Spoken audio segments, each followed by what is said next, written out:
Welcome to Everyday Life. Thank you for joining our podcast, Conversations Over Coffee. My name is Jen. And I'm Dagda. And we're going to hit you with the explicit content warning right off the bat. This podcast does include adult situations and adult language from time to time. I'm an angel. I never fucking cuss. Okay. Anyways, you ready to go? Oh, yeah. All right, let's go.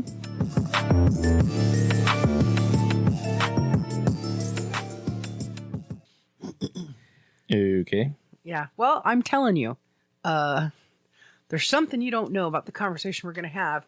And either you're going to laugh or you're going to cry for me a little bit or you're going to pray to the brain gods. It's that simple. Blood for the blood god. That's right. How are you doing today? And I'm no doing blood right. Eagles. We're not doing blood Eagles in this Skulls house. for the skull throne. I mean, that is what they did to George Mormont. So, anyways, you're doing good? Yeah. Yeah, just a little tired. That's normal. That's Yeah. okay. You know, lots of stuff. Well, you've always got projects going on, Yeah.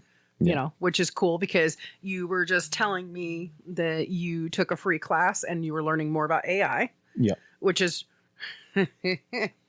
which is interesting. I think once you do a couple more classes, we should talk about it Okay. because, you know how I feel about AI.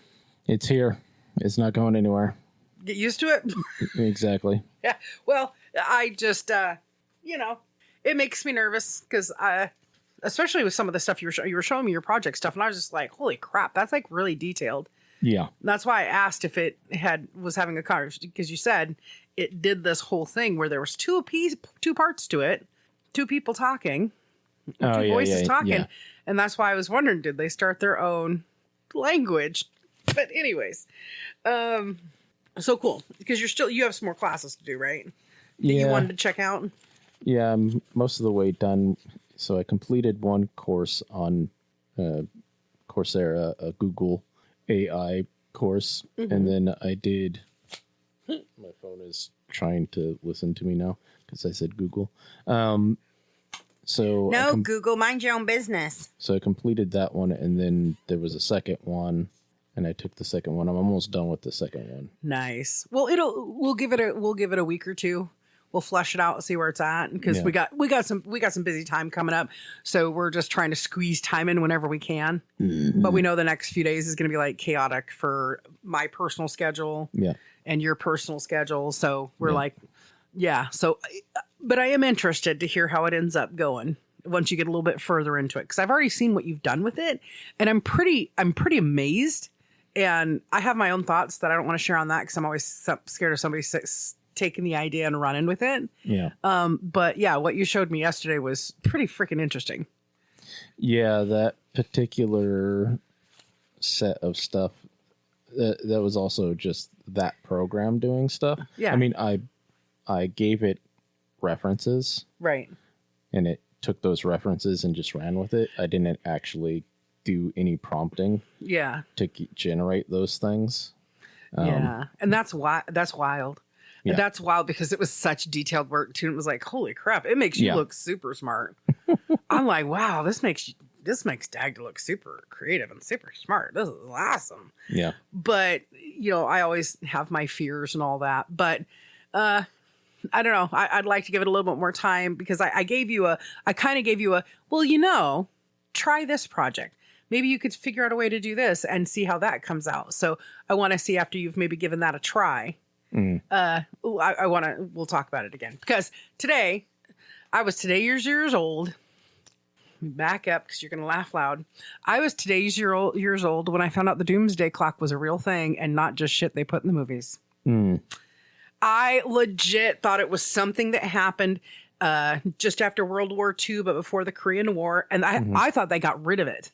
So I didn't think it was real when they were talking about it, you know, when they've talked about it in the movies and everything, because everybody always refers to DEF CONs. Yeah. And so I'm just like, when we were reading the story, when we were reading this article, I was just like, wait a minute. I thought they stopped doing that in like the 50s. When we went into Korea, they were like, fuck it. I guess not. It's a real thing. So, but you knew about it, right? I had heard a little bit about it, but I kind of dismissed it, and I still kind of do, because I kind of agree with the one dude who was like, this is a bunch of BS. Yeah. It's so did you so since it just kind of floated in the back of your brain, then I don't feel so bad going, I didn't know it was a real thing. I thought it was something that was a real thing once upon a time.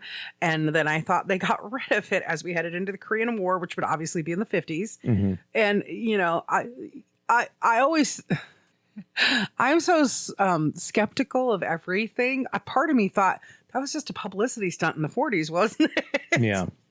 Which would obviously be easy to think that because it's a group of scientists that got together and they're called the Chicago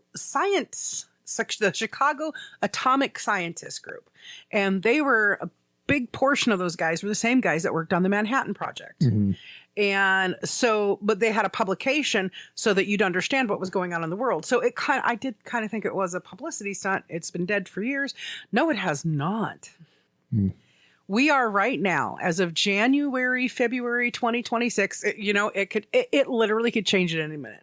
But as of right now, as of the recording of this, we are the closest we've ever been to the point of no return for humanity, where we are creating an extinction level event for ourselves. There's no reconciling what we've done. There's no changing the outcome. We are headed to the end of times.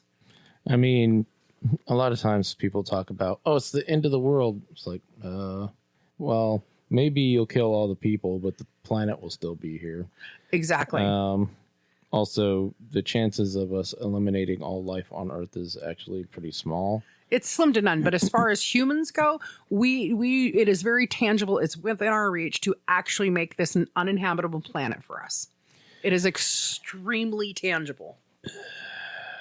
So it is possible, yes. However, humans are pretty fucking stupid. I mean, no, squirrely. There is that, but also pretty resourceful. And because of like our experience putting people on the moon and in space for long term, mm-hmm. The chances of us actually, wiping out the majority of humans, sure. Wiping out all humans, no. Unlikely. We might leave some kind of a hybrid, like a weird zombie thing where it's like really stupid people or really smart people. I don't know. That's another thing. Like the term transhumanism mm-hmm. has always been kind of meh to me. And the reason for that is because I think most people assume that human and Homo sapien are the same thing. It's not same thing. It's not. And so the idea of transhumanism is the point where we're shifting from humans to something else. Mm-hmm. But that point is way, way, way, way, way in the future, unless we do something very quickly now that basically causes us all to die off. Yeah. And so, because like I said, Homo sapien, all Homo sapiens are human, but not all humans are Homo sapien. That's correct. Of course, there's none currently other humans, but like we have had overlaps in time, though. Yes, like the Neanderthal existed at the same time as Homo sapien. I just want to say thank you for saying that the correct way, too, by the way. Neanderthal? Yeah. Because it drives me absolutely freaking bonkers when I've actually, God rest her soul, I actually met somebody who actually is 3%, who was 3% Neanderthal. Yeah. And it would drive her nuts when people would say, oh, you're part Neanderthal? It would drive her nuts. And I know you know her. She was Miss Holly at our local Safeway who passed away, unfortunately got hit. Oh, okay. Yeah, her. So her and her partner both were actually direct descendants of Neanderthals.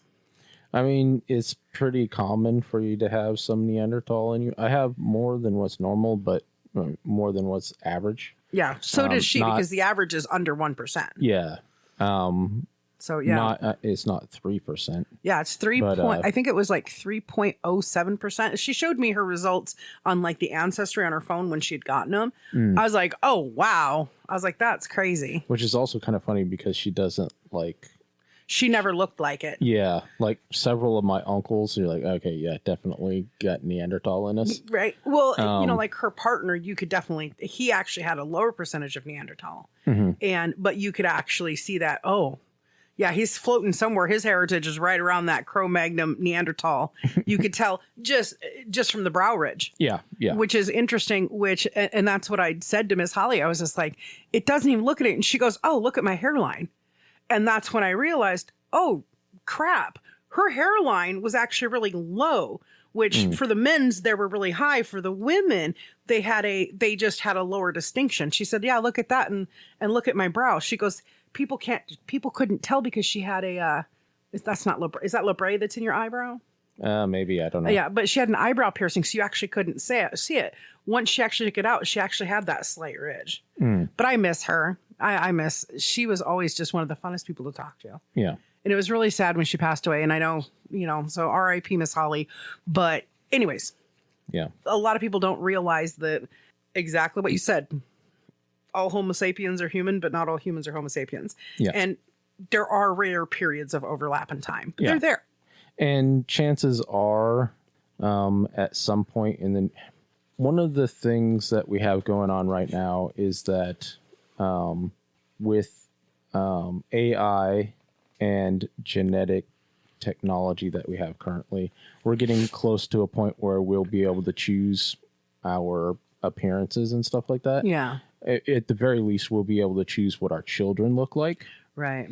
And be able to choose whether or not, well, if you have enough money at first, but later on it will be common, where they'll be able to say, okay, given the genetics of this child, chances are it's going to come up with X, Y, and Z diseases. Yeah. And so they'll go in and fix that. Yeah, they'll take it completely out of the genetic coding. And then later on it will be more aesthetics, right? Right. And then after that, it will be at a point where we'll be able to alter the adults' aesthetics. Yeah. Genetically. But that's a ways off. And it's so crazy because aesthetics is such a small portion of what draws me into to interact with other humans. Yeah. I mean, there are things, don't get me wrong. I love my ginger. I really do. I love that vibrant orange in his beard, but his hair is actually strawberry blonde. Yeah. And, and that's all cute. I mean, he's cute to boot to me and all that. But to me, man, if I had the money and I was going to have kids, I'd want my fucking kids to be smart. I wouldn't give a shit about aesthetics. You got, you got 2 thumbs, you got 8 fingers, you got 10 toes, you got 2, you have all your body parts, you're anatomically correct. We've made sure you're not going to get the cancer, the heart disease, all this, the obese. We've cut all this out. I need you to be smart so you can take care of yourself. Yeah. I wouldn't care if they had one purple eye and one green eye. It wouldn't bother me. Although if somebody, I say green eye and that's a normal, everybody's just thinking, oh, green. And I literally thought of that video we saw yesterday with the old lady with the contacts up in her eyes. Anyways. Yeah. So I am today's years old when I figure out the Doomsday Clock is actually still a real and valid thing. Mm-hmm. It's valid in their minds. Yeah. I mean, sure, there's validity to it, but it's very it's subjective to interpretation. It's very subjective. There's not, and it's something that you can't really. We would need to be much more technologically advanced, and a lot more scientifically knowledgeable about a lot more things before you could say, okay, yeah, this is. And it's very also, it's like, oh, we're 7 minutes from midnight. What the fuck does that actually mean? Yeah. Because it's not literally 7 minutes, right? So right. It's so fucking kind of wishy-washy, and it's all about manipulating people. Yes, their famous line is to preserve humanity by scaring men into rationality. Yeah. That is their whole philosophy. And I understand that because it's like, your parent or guardian or whatever coming up and going, if you don't fucking do your chores, I'm going to give you some papaws. Yeah. And they're going to hurt when you get them. It's not going to be like last time where I said, I'm going to give you papaws and then I forgot about it. I'm actually going to give you the papaws. So, you have to toe that line where like me, true story, I swatted my nephew one time on the butt, and I hated myself for years over it. I didn't sleep for 3 days. I didn't eat for 3 days. I mean, I had my coffees, my cigarettes, my water, but I didn't eat. I didn't sleep for 3 days, and I just cried for 3 days because I was so angry with myself that I couldn't, because he's so smart. He's like you smart. So, back in the day that would piss me off when I'm fucking tired after I didn't get off work till midnight. Because nobody wanted to show up to work but me. I don't get off work till midnight, and then he comes to my house at 3 o'clock in the morning, and he's smart like you, and he was a little smart ass like you, and I swatted him on his butt one time. I mean, look, in retro, it's because I was changing his diaper, and he had eaten olives the night before. Good job, sissy. And he was trying to pick the olives out of his poopy diaper to eat. And after I changed his diaper, because I kept pushing his hands away, and I'd wiped his hands off. And after I changed his diaper, he reached down to go into the diaper. And I said, "No, redacted." And I just gave him a pat on his butt. And he just looked at me. He went, "That look you just gave me, like you did not swat him on the butt." Yes, I did. It was not hard. It was not rough. It was just a quick pap. A tap. Yeah, it was a tap, if anything. And he just looked at me. He was just like, "Ow, auntie." My heart broke so badly. I remember talking to one of the guys at work about it. And I'm like, "Chris," I was just so devastated about it. I'm like, "Chris, I'm just so tired. I don't know what to do. And I can't believe I did that," because I remember watching my siblings get their asses beat and thinking I would never want to do that. Oh, because I didn't really get spanked. But anyways. So the Doomsday Clock, it's a real thing. It started in 1947 by the Chicago atomic scientists. Again, they were involved in the Manhattan Project. Mm-hmm. And they wanted to put it out as a warning because they saw these advances we were making in scientific strides, in nuclear strides, atomic strides. So in 1947, the very first setting of the clock was, like you said, 7 minutes to midnight. Mm-hmm. And it's kind of fluctuated. We've been as far away from midnight as 17 minutes in 1991 to as close as we are right now, which is 85 seconds from midnight, which is really, it's really kind of creepy when you look at their clock dial and you see it set like right there. Like, man, all it would take is a buffalo farting in the room at the wrong way and pff, we're done. Yeah. I mean, that's seriously how it sounds. So I was kind of curious. I figured you'd be kind of curious at what times were we our lowest, within that parameter, and at what times were we our highest. So I did our 3 lowest points. 2026 I did our 4 lowest points. 2026, we're 85 minutes from midnight. 2025, we're 89 minutes from midnight. If you look at 2023, we're 90 seconds. So there really 1 second fluctuation didn't require me to write it down. Yeah. But prior to that, so when it first started in 47, we were at 7 minutes. In 1953, the clock got changed to 2 minutes to midnight when the United States and the Soviet Union began testing hydrogen bombs. And there's going to be people going, "Yeah, and what? Yeah, and what? Hiroshima, Nagasaki. That's and what?" Because these tests were being done in civilian areas, or we've all seen it, where the atomic bomb was actually tested on a military base where families lived, and there's been fallout for years from it. So that's the very first time that somebody went, that's probably not good. I mean, when that shit hits and drifts right there, look what it did. I mean, 3 miles away, right? Yeah. So that's the first time we got a clocks changed. And then the second time, because it's only been recently where it's been super low, but otherwise it's been these 2 times. And then in 2018, it got the 2 minutes to midnight following the world leaders' failures to address tensions regarding nuclear weapons and climate change issues. And if you think about it, prior to COVID, people were going, you've got these countries that are historically hostile ramping up their nuclear tests. I remember being in my car driving in 2017, 2018, and them talking about North Korea firing off nuclear missiles right along their shoreline. Yeah.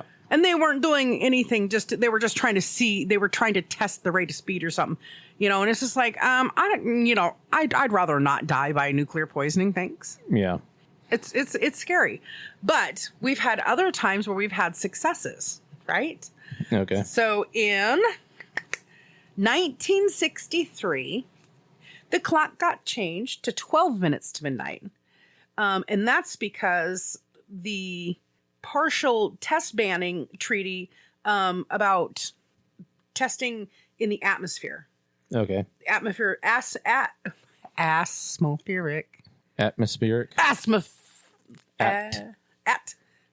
nuclear testing. So that was a huge thing when, especially, and it's predominantly the U.S. and Russia, or I'm sorry, let me say it correctly. Back then, the United States and the Soviet Union were the two biggest world powers. Still are for pretty close to being it right now. The most dominant, and we were for a very long time, and we advanced the quickest. And that is a huge thing to have two huge superpowers go. And I didn't read who initiated what, because that wasn't important to me. I don't care if it was a Soviet Union thing. I don't care if it was a United States thing. What I care about is they actually went, hold on, wait a minute. So when we actually looked up in the sky, do you know there's something out there that's not solid ground? I'm actually glad somebody paid attention and went, we could actually be causing a problem to where we can't breathe. So let's just not do this. Yeah, that was actually one of the fears when we started doing hydrogen bombs. Yeah. Where they thought that detonating one in the atmosphere would cause the entire atmosphere to be unbreathable. Basically, they thought it would burn all the oxygen. Yeah. Which would be problematic for most life. Yeah. Like what, about 73% of life? Probably somewhere around there. Yeah. Because you do have creatures that can either go with or without oxygen. Yeah. Although it's mostly like plants and single-celled organisms and stuff. Yeah. Yeah. Because plants don't need oxygen. They create oxygen, right? No. So. And the oxygen that actually bubbles naturally up from underneath in the fissures in the earth and the cracks, the sea life can smoke that, breathe that. But no oxygen would be very problematic. Yeah. Hugely problematic. So I don't really care who initiated the treaty, but good job. Right. So then in 1969, we're 10 minutes from midnight. And that happens because somebody started a band. Isn't there a band named 10 Minutes Till Midnight? I think there's a band actually called, I know there's one's 30 Seconds to Mars. Yeah. Maybe, there's a lingerie company called something like 7 to Midnight. 7 to Midnight. It's 7 to Midnight. And then, of course, Linkin Park very famously has an album out called Minutes to Midnight. That is a direct reference to the Doomsday Clock. Doomsday! I prefer the reference that is... to the naked ladies with the nice clothes? To the bare naked ladies? No. Give me 1 week. What?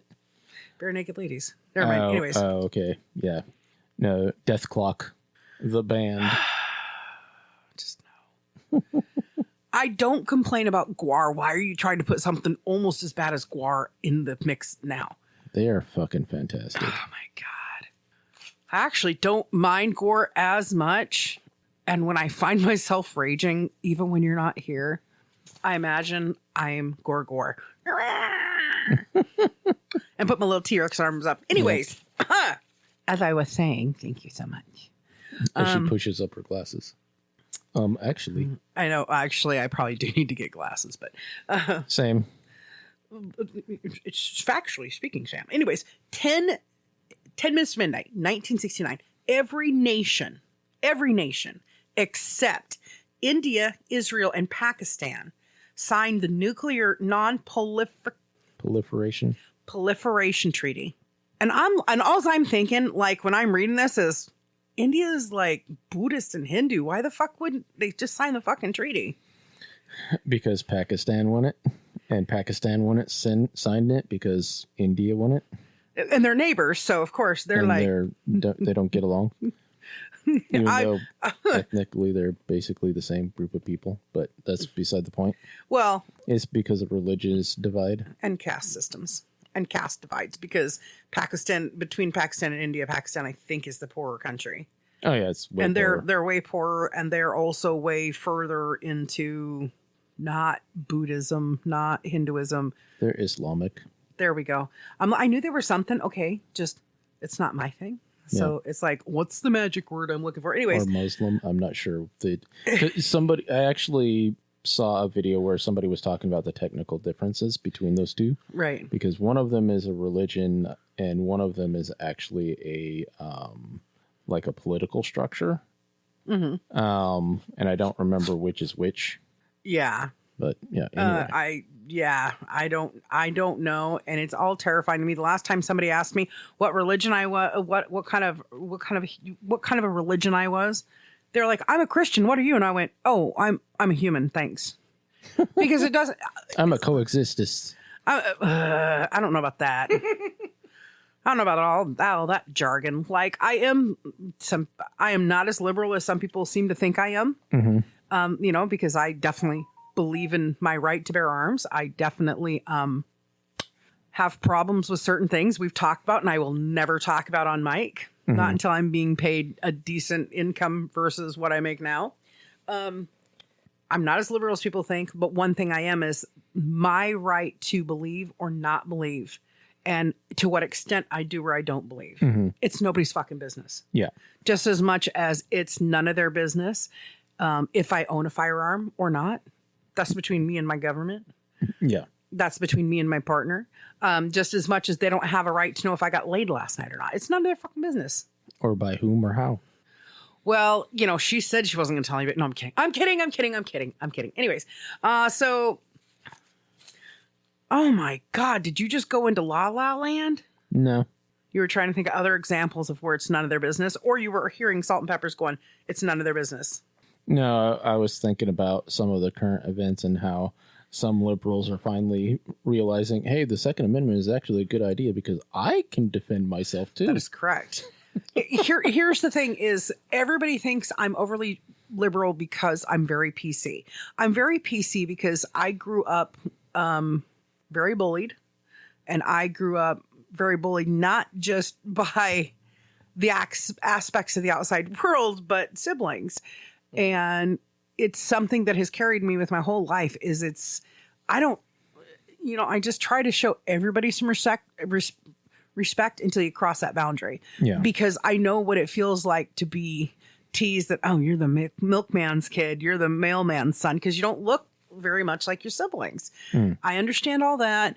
But if that's what makes somebody believe that I'm PC, they're out their dang minds, because it has nothing to do with that, or they think I'm that liberal because of that. And I don't know. I see a whole lot of right things with liberalism, and I see a whole lot of wrong things. Yeah. Well, it's kind of like most things. Once you push it far enough in one direction or the other, it becomes a bad thing.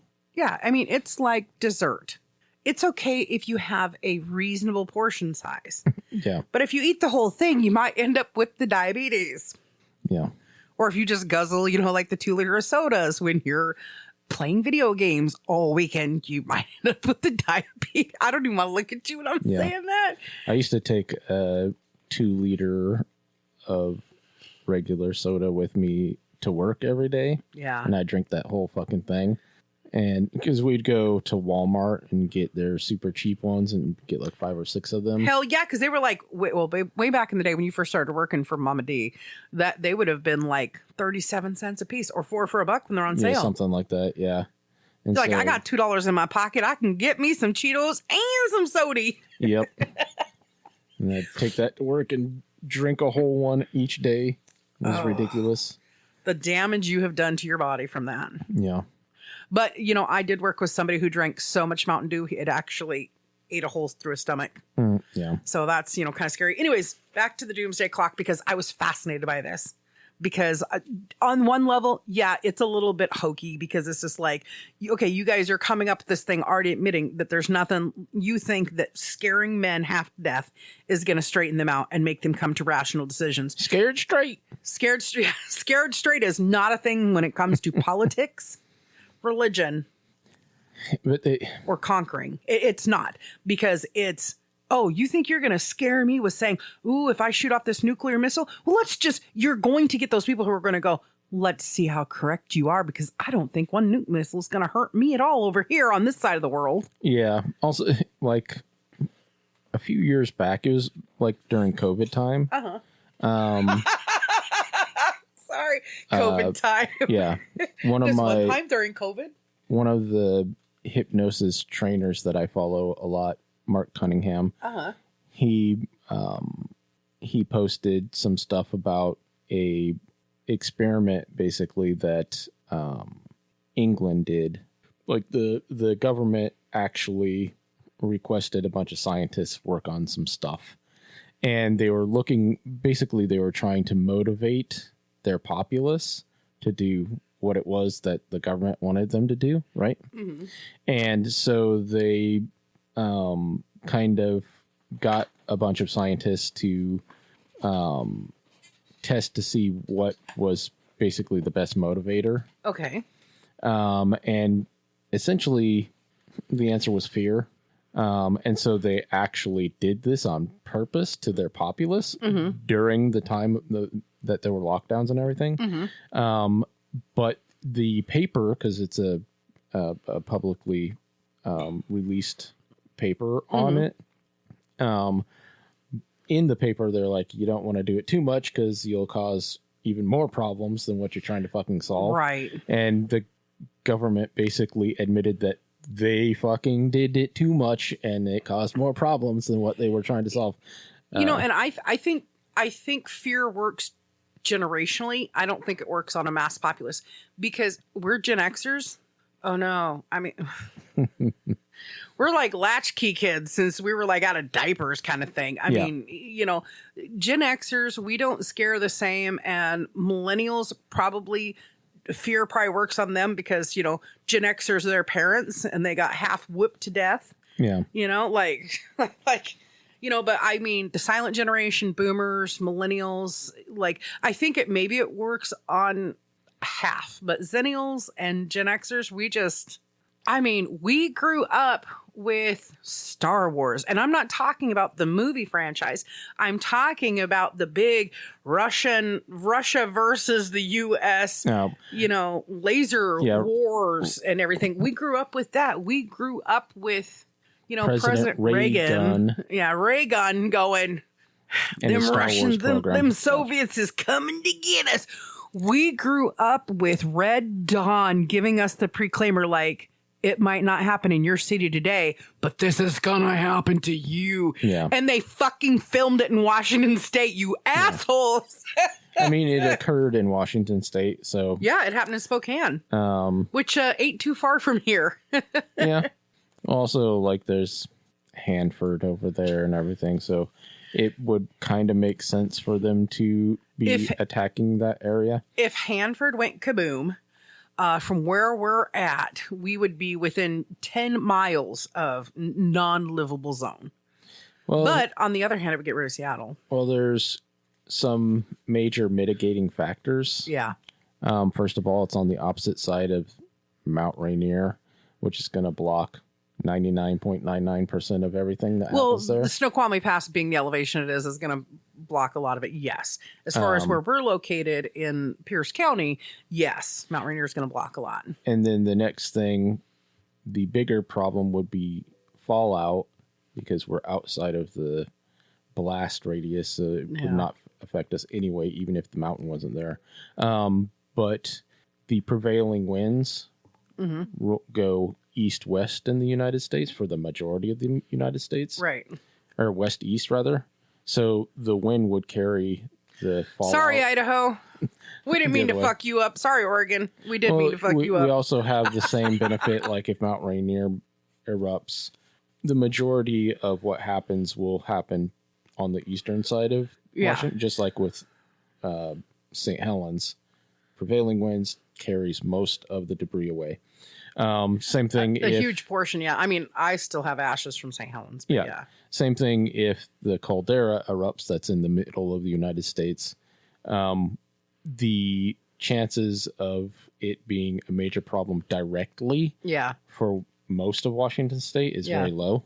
So for all them kids out there bitching to their parents, I want a snow day. Look at that guy in New Jersey. He got a snow day. Listen, be grateful. We have prevailing winds keeping us from a lot of this crap. Yeah. Because it works in our favor. So we don't get snow but once every 7 years. Okay. You don't get a snow. You get like 1 or 2 snow days your entire school career unless you live certain places. Yeah. Okay. But nuclear fallout is probably going to bypass us. Just saying. Anyways, so I found it fascinating. So 1972, we go to 12 minutes because the United States and the Soviet Union signed the first strategic arms limitation treaty and the anti-ballistic missile treaty. Mm-hmm. So we're making some progress. It is few and far between. We're making progress and going, okay, hey, Vlad, hey, bud, listen, as much as I don't like your spies coming in here and all that, it's dawned on me. I saw what happened out at our testing site in Nevada. It's going to be really bad. So you might want to look at it. And then Vlad going, John, listen, we're not going to do this. And this is why, because it'll kill both of us before we can take power. So, we're making this progress where we're starting to seem reasonable, right? Yeah. Okay, right. 1990. So from 72 to 90, there's fluctuations up and down. Most of them are down in between 72 and 90. Most of them go down. This thing happened, that thing. But only by a change of a minute or two, right? Mm-hmm. But what I looked at was anything that was 10 minutes or more as far as the upswing side. And what was the direct causality of that upswing side, right? Yeah. Okay. So 1990, the fall of the Berlin Wall and the Iron Curtain. It wasn't just the Berlin Wall that fell down in 1990. It was the end of the Iron Curtain as well. Yeah. Basically, Russia as the USSR ended in that period. And it got rid of it allegedly got rid of a lot of the threat. Well, it also became obviously it's not full disclosure like you and I, but they went from going absolutely, completely redacted. Like, here's a book of Russia, and the only thing it says is welcome to Russia. That's it. Everything else is just blacked out, right? They're redacted out. They didn't share their data. Yeah. Now unless it was something that made them look really good and strong, they didn't bother with, kind of like what China does. Yeah. They don't bother, and North Korea, they don't bother sharing with the rest of the world what's actually happening. Yeah. Because do you remember when the Iron Curtain fell? Do you remember how shocking it was to actually see living conditions in the former USSR in Russia? Do you remember seeing the living conditions that they were like literally living in? Yeah. It was shocking. And I come from a poor family, and it was shocking to me. Yeah. I was just like, there's literally little old ladies begging for a nickel to get a slice of bread in the middle of their streets. Little old ladies. Like, we don't do this to our little old ladies. Like, I don't know about anybody else, but if you look at our homeless population that we have around here, like 99% of them are under the age of 60. They are much younger. And it's so crazy. Like, I don't think I've seen a person over 60 in any of the recently in the homeless things. They're so there's a lot more social safety net for elderly people than there are for people who are of quote unquote working age. Yeah, between 15 and 55, it's pretty much throw you to the wolves, you fend for yourself. Yeah. Good luck, buddy. Yeah. Go. What's that? You got introduced to drugs and you're addicted because you have an addictive personality, but this free program's not going to apply to you because you are redacted. Yeah. And that's just a fact. That is fucking facts in this state. Yeah. Right? Anyways, so that happened. In 1991, it's the follow. So 1990, we go to 10, follow the Berlin Wall and the Iron Curtain, and the reunification of Germany, which was a huge signifier. It was meaning that we were reaching the end of the Cold War, which for anybody who hasn't been paying attention has at this point been going on for like 40 something years. Yeah. You've got the arms race, you've got the Cold War with Soviet Union not backing down, the United States not backing down. And literally, if you look at it, like some people would look at the history of it and go, yeah, we outlasted those commie bastards. We made them break. That's not what it did. Just as much as we were trying to protect themselves, they were trying to protect themselves. And they, unfortunately, their work system's really weird. Like, you and I can choose professions that we want to do, and we can educate and learn and whatnot. But back then, from what I remember reading in school and what I remember learning in school, like, I had this history teacher, and he's like, one of the biggest things is they put you in these classification groups, and that's what you can do. Mm-hmm. It's like, yeah, we think taxes suck here. Taxes used to suck worse there. It was like 50% tax, according to Mr. Warren. Yeah. And it's crazy. But anyways, things start looking good, right? And the 90s aren't so bad. 1991, we jump up to 17 minutes to midnight.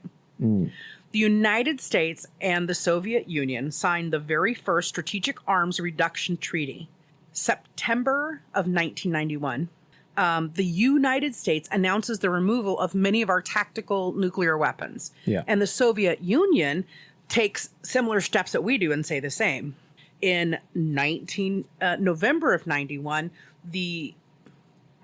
basically the nuclear East-West nuclear arms race is over. Mm-hmm. It's done. Everybody's like, you know what? I'm tired. Like, Jim, I'm so tired. No problem, Vlad. I'm tired. Thanks, John, Jim, whatever. You know what I'm saying? Yeah.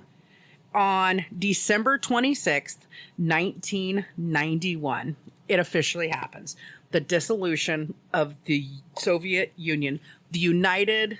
What did USSR? I think it's United Soviet Socialist Republic. Yeah, they're done. They are completely done. They completely resolve, and Vlad gets really sad. Yeah. Then there's Russia. Then there's Putin. Yeah, or whatever his name is, right?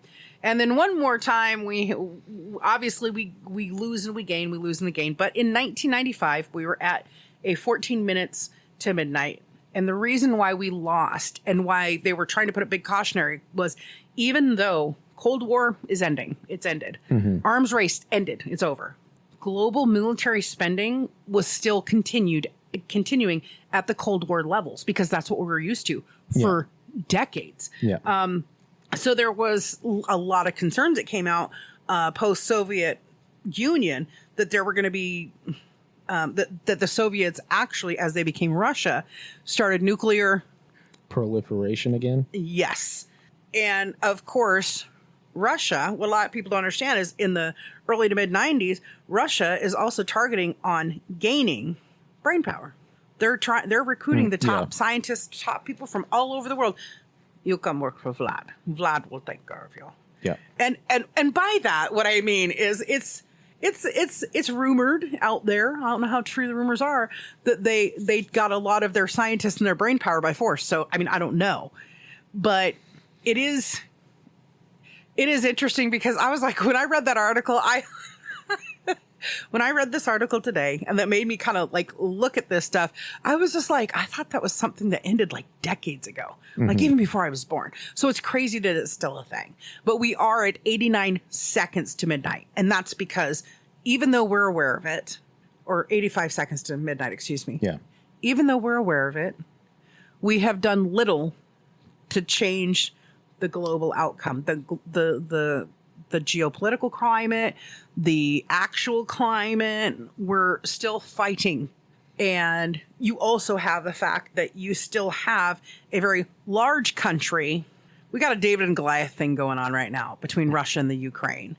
Yeah. And then there's also this huge threat. There is this belief that North Korea, so in 2017, 2018, there was lots of bad talk, because North Korea and the United States presidency seemed to be having this cock competition of, look what I can do, look what I can do, look what I can do.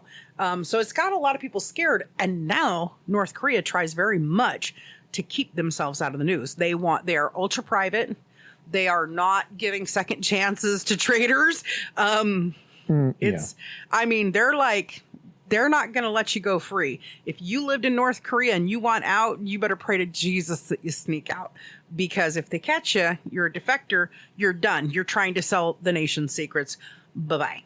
Yeah. It's super crazy. So between that and it's really interesting. The article basically reads like, our U.S. presidency and its cabinet's fuck-ups are causing more problems than good. And Russia's got bigger britches than they should have. You know, so it's like everybody's still fighting. Yeah. You know what I'm saying? Like, I don't know if it was right or wrong for the United States to go in and capture the acting Venezuelan president, because the non-elected Venezuelan president. Yeah, because the acting Venezuelan president now, she's like, I'm really kind of sick of the U.S. trying to tell me what to do with my country when you don't know our country, you don't know our boundaries, you don't know what's going on. We've been sick of the drug cartels longer than you have, but you're not going to tell me how to fix the problem when the steps we've taken have been fixing the problem. It's just, we need you to get rid of the big problem. But it's the same story over and over and over again. Well, you know, Jimbo over there in Arkansas, he's got him 15 kids, right? But he's getting that welfare because his wife got sick and he couldn't. Everybody's got a fucking story that they want to promote and make you accusations of. I don't know. I don't know the guy, but if they've got the evidence that they say they do, then I'm glad he's not in power. But the United States has no business trying to take over an entire country, especially not when they've said, people in the United States have said, we know what we're going to do with that oil. It's ours now. We took care of your big problem. It's ours now. Like, first of all, presidency, you're not Genghis Khan, nor are you Attila the Hun. Well, so the job of the United States government is to protect the citizens of the United States. That's correct. One of the issues with Venezuela is that they're the largest supplier to a bunch of our direct enemies. So therefore, they are effectively okay. So you're enemy behind state. the United States government taking control of Venezuela to control what our direct enemies can or cannot gain access to. As far as that is concerned, yes. As far as like taking over their daily, well, first of all, they're already better off because of what we've done. However, we have enough problems without trying to micromanage what they're doing. Simply getting like oil rights and limiting. But see, there are some people that are saying we already automatically have oil rights because we took care of a big threat. Now we're going to own Venezuela. It's ours. We're taking the oil rights. And that's not how it works. That's not the way it works unless we are directly actually invading them and taking them over or whatever. And if we're doing that, we might as well take everything in South America from fucking Texas down. I mean, honestly, we might as well. I mean, there'd be way too many problems dealing with that. Well, I mean, how many problems do we have from illegal immigrations? If we just owned it all, yeah, it wouldn't be that bad. I mean, I don't know. I mean, it would actually be our problem dealing with all the drug cartels and all the other fucking nonsense that's going down there, down there. And we already have enough problems fucking dealing with shit that's actually happening in the United States. It is nuts to me that we still have such a drug issue when, first of all, the war on drugs did nothing except waste billions of taxpayer dollars. I mean, well, I don't know. For me, it was pretty powerful watching that egg fry really fast in that cast iron pan. This is your brain. This is your brain on drugs. And I just thought that commercial was stupid. See, and for me, I was just like, what?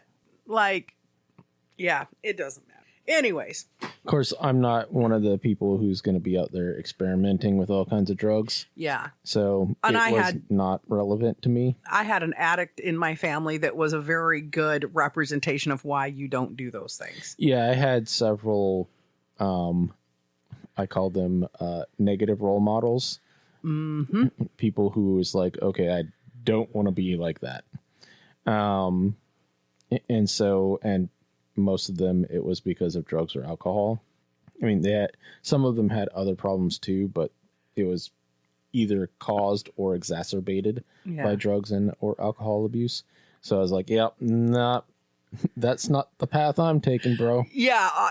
I had a closer family member, and she was definitely,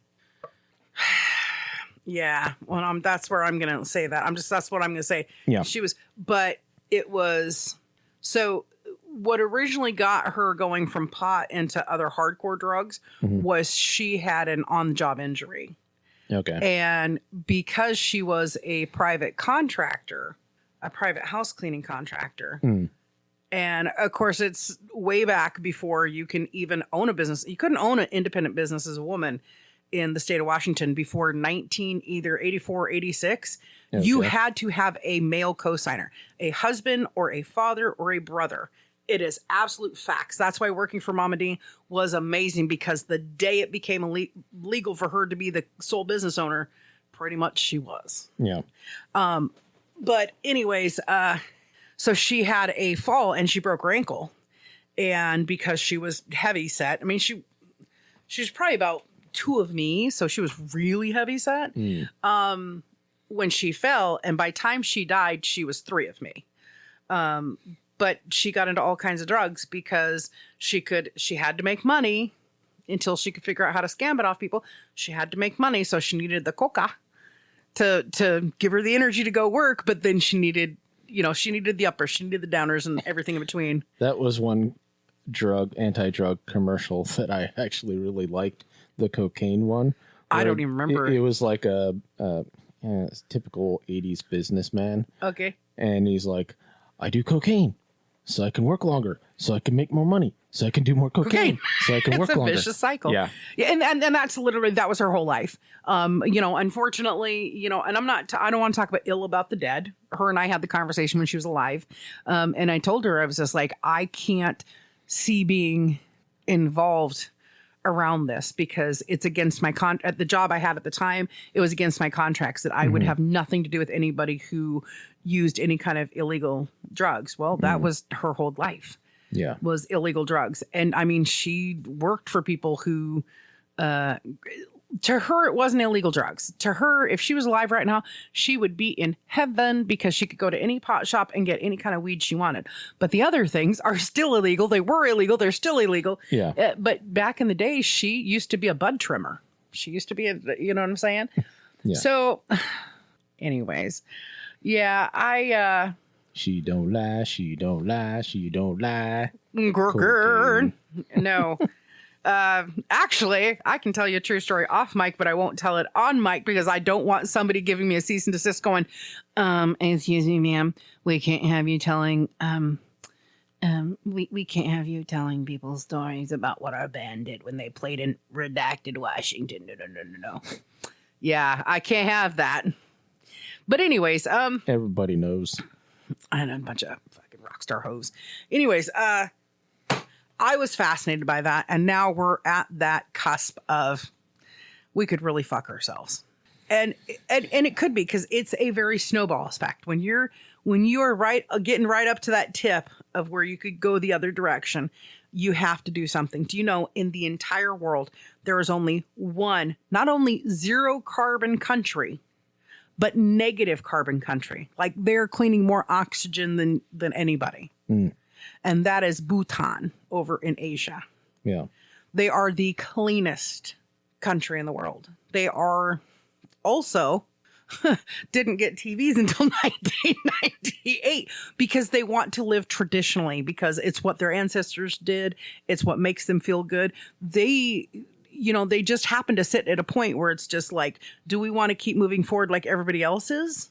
Luckily for them, I hate to say it that way, but luckily for them, they can look right across the border at China and go, oh, you guys are filthy. And India. And yeah. And India. Like, oh, look at the Ganges. Wow. Whoosh. So they happen to be, but out of all the nations, out of all the countries, there's only one that's clean and carbon negative. And that's crazy to me. So we're definitely on that cusp. The predictors are there because of what's happening with politics. The predictors are there because, once again, foreign countries are attacking other foreign countries. I mean, the same shit, different year. Yeah. Same shit, different decade. Same shit, different country. Yeah. And I kind of maybe feel like maybe we should put together, like, what's a happy drug? Let's air bomb them some MDMA. Yeah. Let's see if they can stop fighting for 5 decades or something.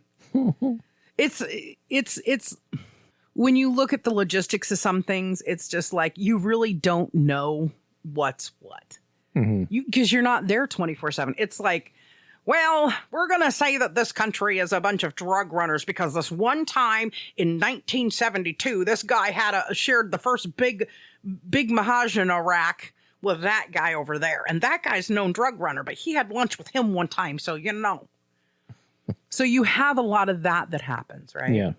And because like this whole thing that Russia's trying to say that Ukraine has the biggest, all of Ukraine is a bunch of skinheads. They're a bunch of Nazis. Yeah.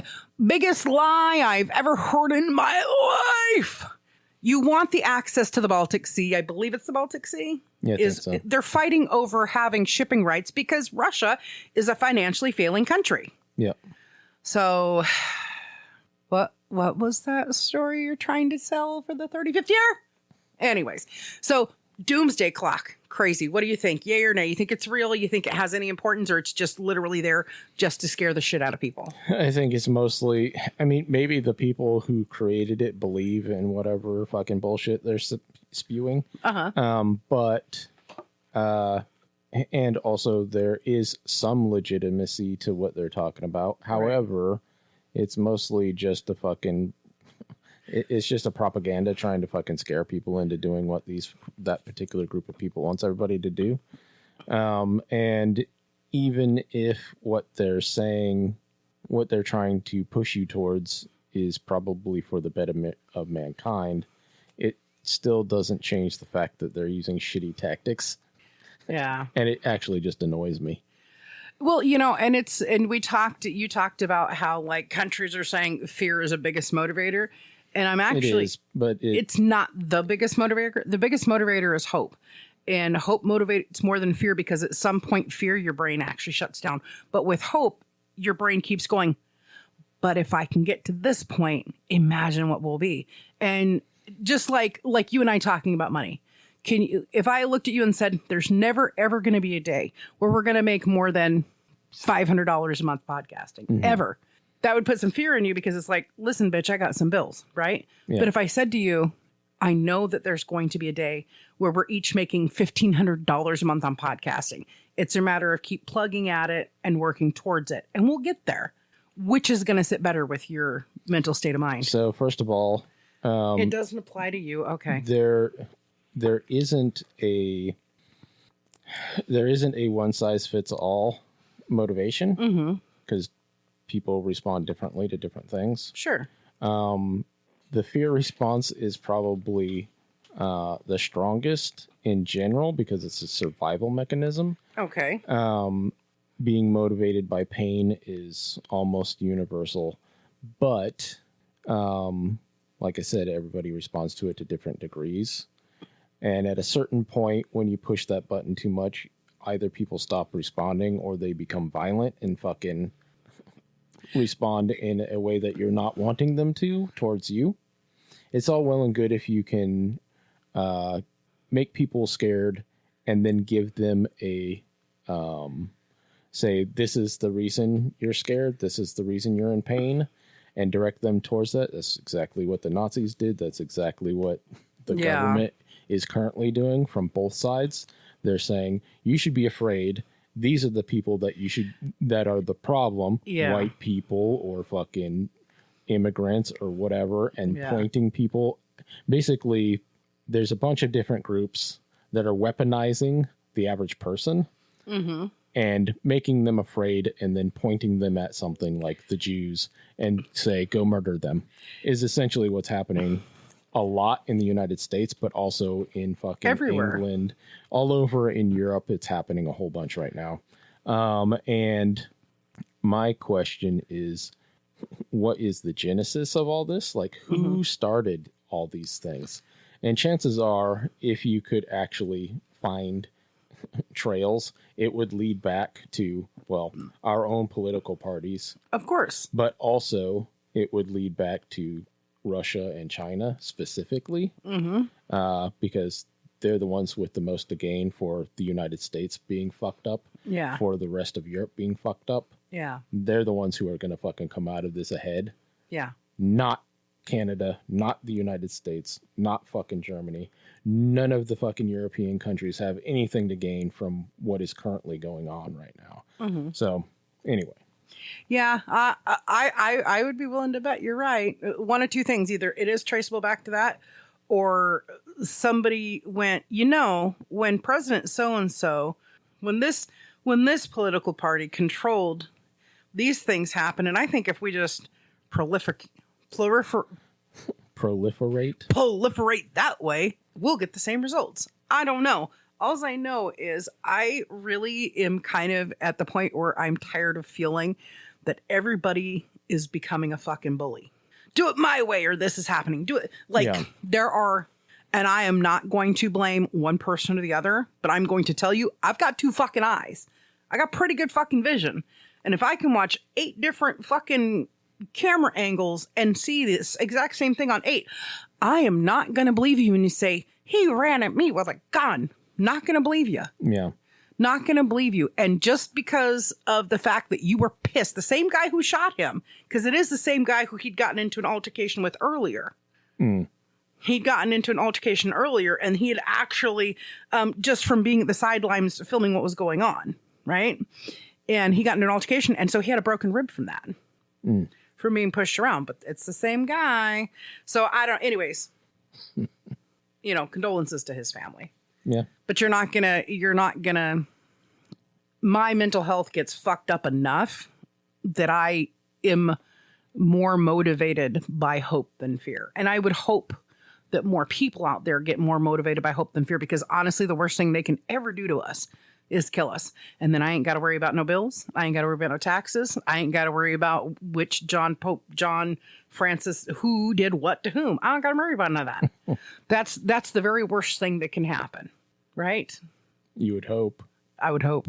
I would hope. Well, I mean, obviously worst thing can happen, but at the end of it all, you're going to say nothing. You could lose your life. Say something. You could lose your life. What's the difference? So instead of preaching fear, why don't we preach some hope that, hey, we're going to start working on a circle in out from the inside out, and we're going to tighten our circles and strengthen our circles. You're like, fuck that, scare them all.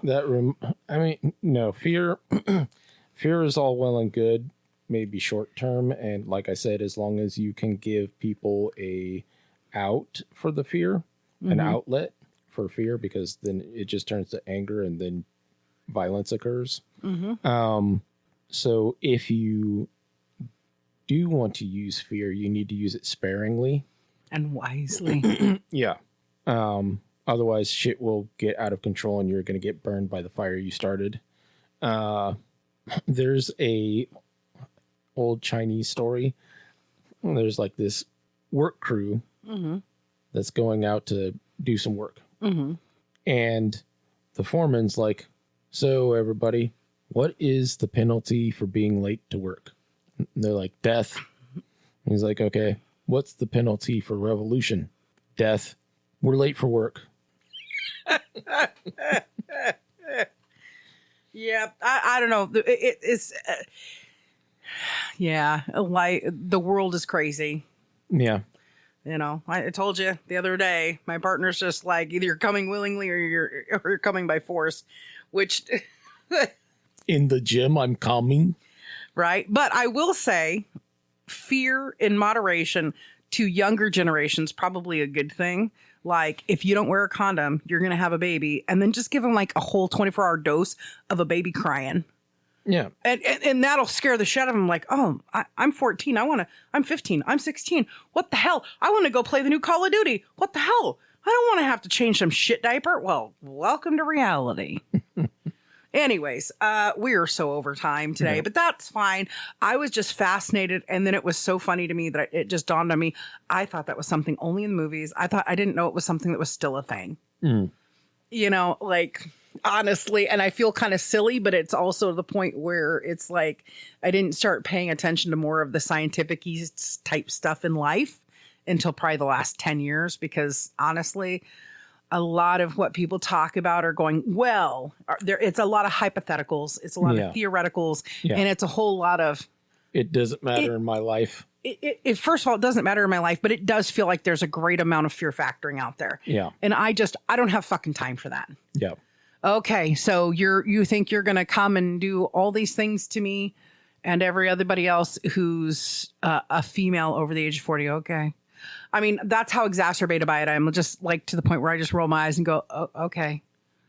I don't have time for that nonsense. Anyways, I hope they have a good day. Yep. Later. Bye. Okay, everybody, that's all the time we have for today. So I want to thank you for stopping by to enjoy the conversation. We're glad you're here, and please share and share again and share some more. And if you haven't already, subscribe.